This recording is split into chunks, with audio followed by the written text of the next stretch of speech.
ago, Interim Superintendent Larry Bowers announced that a new grading system would be established by the 2016-2017 school year in all high schools throughout Montgomery County.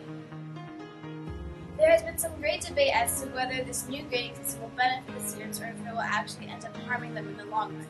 Two students from Thomasburg Wheaton High School share their thoughts on this new system. We don't like the new grading policy because it is easier to get better grades, which leads to grade inflation. It will give students an unfair standing in terms of GPA and getting into college because you might get a grade that you might not have deserved, allowing you to get into a college that is unsuitable. Once students get into college, they'll struggle more because they're used to the easier grade standards. Many people have the same thoughts as these two students, believing that students are being coddled much more than before, as now everyone wants and gets a trophy. However, there are also many people who believe that this new system will benefit students in a multitude of ways. Listen to this parent of two current high schoolers speak about his view on this change.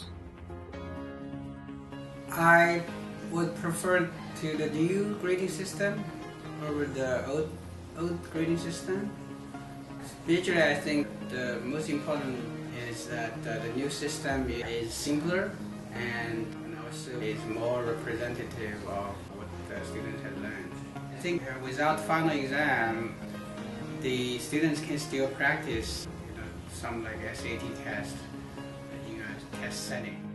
This change in the grading system definitely reduces students' stress and allows them to focus on other things besides school, such as extracurricular activities, which can be just as important as grades.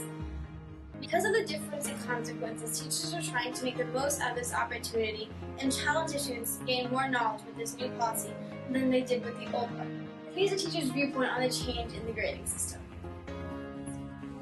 I don't think it's going to hurt any other students. I may add a few more summative and formative assessments in there to benefit all the students. But for the most part, I think I'm just going to maintain the same high expectations as I've always done for my kids. We don't want anyone to ever fail a class that we teach.